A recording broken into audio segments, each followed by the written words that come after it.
Magandang araw mga kaibigan. Bigyan natin ng reaction, opinion itong nakakabahala na pahayag ni dating Secretary Bello. He was offered 1 billion pesos by the President. Grabe. O ito. Sa Batas PH na post.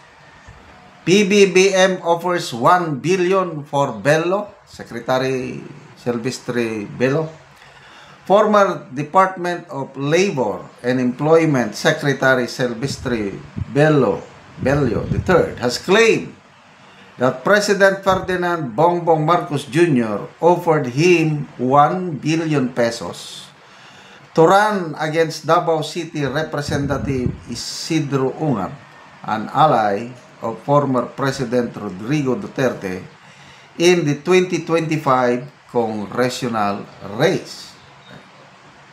Bello said the offer was made in an effort to challenge Ungab in Davao City's 3rd District, but he refused, citing his long-standing loyalty to the Duterte camp. Ito,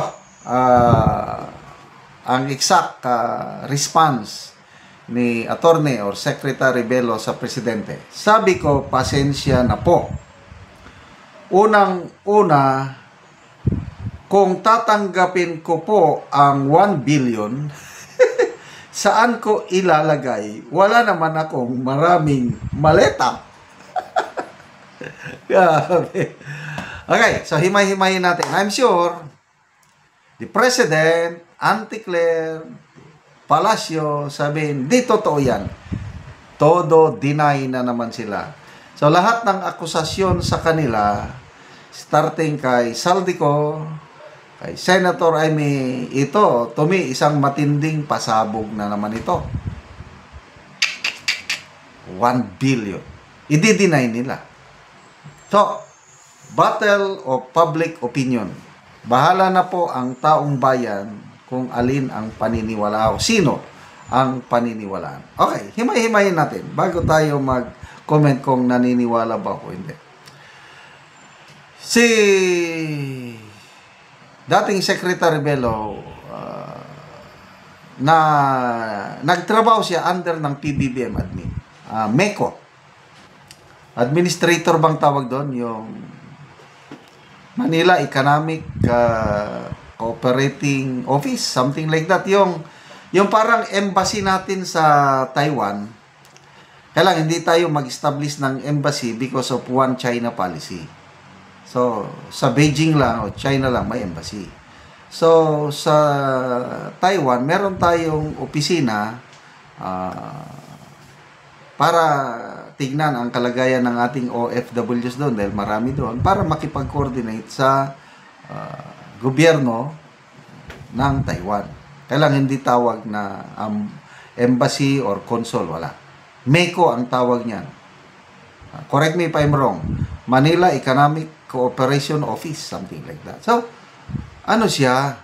From Duterte administration, nag-serve din siya sa Marcos administration. Okay? So, it makes sense dahil ang iniisip siguro ni PBBM na total trabahante ko man to, in-appoint ko man to, may loyalty sa akin, ino-offer niya. Kaya, yan, point number 1, ako naniniwala na posible na may offer na ganito. Kasi nga, appointee ni PBBM itong si Attorney Bello. Next, itong lalabanan niya, Ungab. Kung ordinaryo lang sana, example, mga ordinaryong kongresista na wala namang masyadong kinalaman sa labanan ng Duterte at Marcos, okay lang. Wala akong maisip na example eh. Example,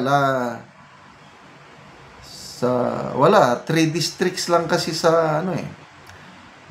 District 1 is Pulong Duterte, District 2 anak ni Congressman Pulong, District 3 Ungab. So, gusto nilang pabagsakin ang Davao ba? Kaya sa District 1, ang lumaban si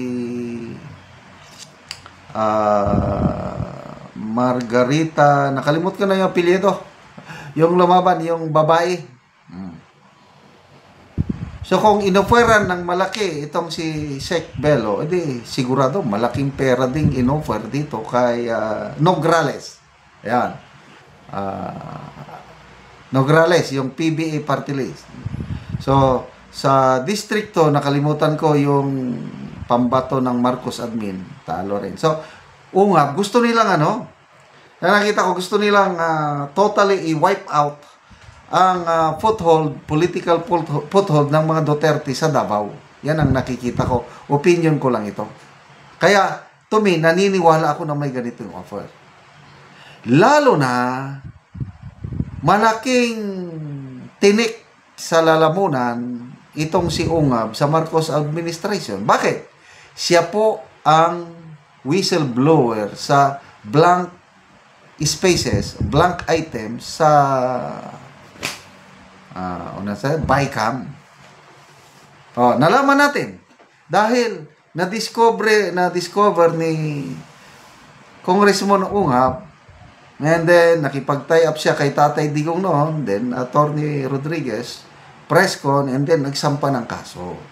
Kaya kung ako ang presidente, lintek lang, walang ganti, tatanggalin kita dyan. Maghanap ako ng kalaban mo na malakas. So, Bello, malakas yan. So, gusto ng administrasyong Marcos na pagsabungin ang mga Duterte loyalist. Mabuti na lang, ako, naniniwala ko, matinong tao itong si Secretary Bello, hindi niya tinanggap. Kasi nga, loyal. Loyal siya sa mga Duterte at saka ito siguro, joke na lang ito, wala naman akong maraming maleta. 1 billion. So kung totoo ito, saan galing ang pera na 1 billion? Di ba? Ang net worth ng Pangulo sa kanyang is 1.3 billion. Yung network niya.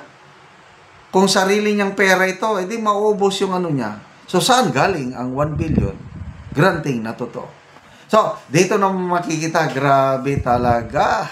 Pera-pera na lang, mabuti na lang at merong isang Secretary Bello na hindi nabibili ng pera. Salamat mga kaibigan sa inyong pagsubaybay sa ating channel. Nakakatulong kayo ng malaki sa Tribong Talandig ng Bukidnon dahil ang income natin sa channel na ito, pantulong po sa tribo. Namimigay tayo ng libreng yero at pako para makapagpatayo itong tribo ng mas maayos na tirahan. Panoorin nyo ang video na ito. Tango na gyud ni Kuya ang iyang atop nga trapal lang. Tagaan na siya og yero.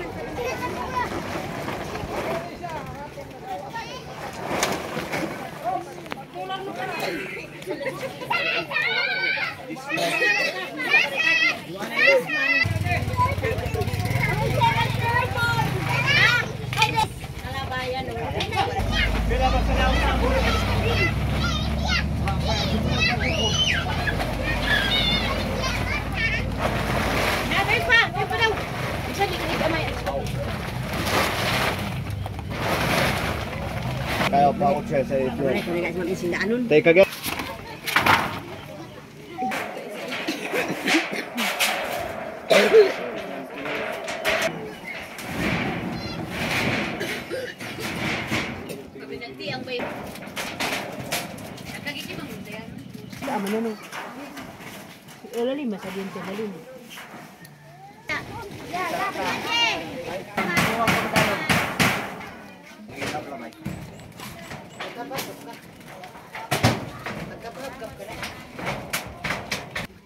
Salamat sa Ginoo nga nagtabang sa amoa o sa naghatag sa sin. Kung para ang among atop, di kit siya magbugay. Dali naman siya madaot. Oo. Napila na rin kabulan ang inyong atop nga trapal lang.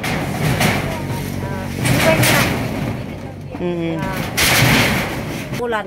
Duha ka bulan lang.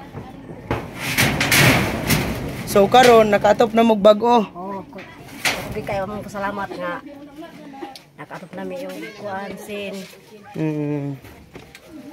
So, salamat kayo. Salamat kayo Oo. sa nagatag ani. Oo, thank you.